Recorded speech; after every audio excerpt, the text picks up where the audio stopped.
प्रधानमंत्री जी, श्रम शक्ति एक्सप्रेस में चल के देखिए क्या हालत है, वैशाली में चल के देखिए, जनसाधारण में चल के देखिए। और डिब्रूगढ़ जाने वाली ट्रेन जो कि चंडीगढ़ से जा रही थी वो ट्रैक से उतर गई। आप चूंकि संसदीय समिति में भी रहे, रेलवे की संसदीय समिति में, आखिरकार ऐसी चूक क्यों हो रही है? देखिए, इसलिए चूक हो रही है ना कि हमारी प्राथमिकताएं बदल गई हैं। इस देश में दो महत्वपूर्ण रेलवे मिनिस्टर हुए जो आज भी याद किए जाते हैं, एक हमारे राष्ट्रीय अध्यक्ष लालू जी और एक मधु दंडवते।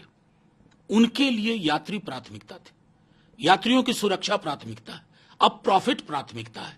वंदे भारत चल रही है और भारत की 90% ट्रेन जिसपे आम आवाम चल रहा है उसकी कोई चिंता नहीं है। भेड़ बकरी की तरह लोग लादे जा रहे हैं, कोई चिंता नहीं है, क्योंकि वो अच्छी उससे विजुअल्स नहीं आते हैं ना, कि तस्वीरें खिंचवाने के लिए विजुअल्स अच्छे नहीं आते। वंदे भारत को प्रधानमंत्री जी फ्लैग ऑफ करते हैं। प्रधानमंत्री जी, श्रम शक्ति एक्सप्रेस में चल के देखिए क्या हालत है, वैशाली में चल के देखिए, जनसाधारण में चल के देखिए। आप लोग चलेंगे ही नहीं, आप देखेंगे ही नहीं। पिछली बजट में कवच को लेके बड़ी बड़ी बात हुई है। मैं आपके माध्यम से पूछता हूं, कितना किलोमीटर कवर हुआ है कवच में? सिर्फ हेडलाइन मैनेजमेंट, मीडिया मैनेज कर लिया। 4 मरे तो बस मात्र 4 ये लिखा जा रहा है। आप ये भूल जाते हैं कि 4 घरों के चिराग बुझ गए। 4 और 400 का फर्क आंकड़े में होता है, घरों के लिए नहीं होता है।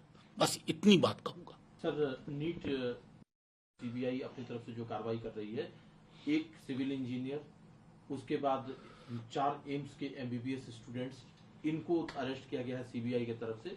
लेकिन ये जो कार्रवाई चल रही है किस तरह से देखिए, इसकी परिणति होनी चाहिए परीक्षा को क्लीन करने के लिए, लोगों को भरोसा देने के लिए। मैं उस दिशा में नहीं देख पा रहा हूं।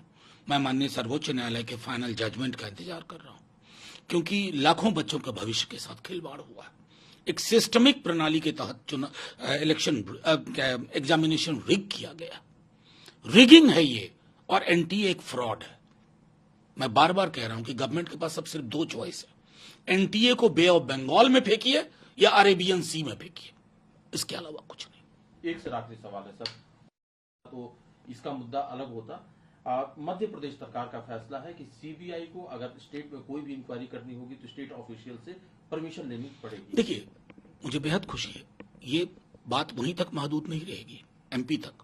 बंगाल में आपने देखा, अब तमिलनाडु देखेंगे, अब अलग अलग राज्य देखेंगे, भाजपा शासित राज्य भी देखेंगे, क्योंकि सेंट्रल ब्यूरो ऑफ इन्वेस्टिगेशन ना 2 लोगों की जेब में है, ईडी 2 लोगों की जेब में है, आईटी 2 लोगों की जेब में है, और उनमें से एक व्यक्ति की जेब से उतावले रहते हैं बाहर निकलने को।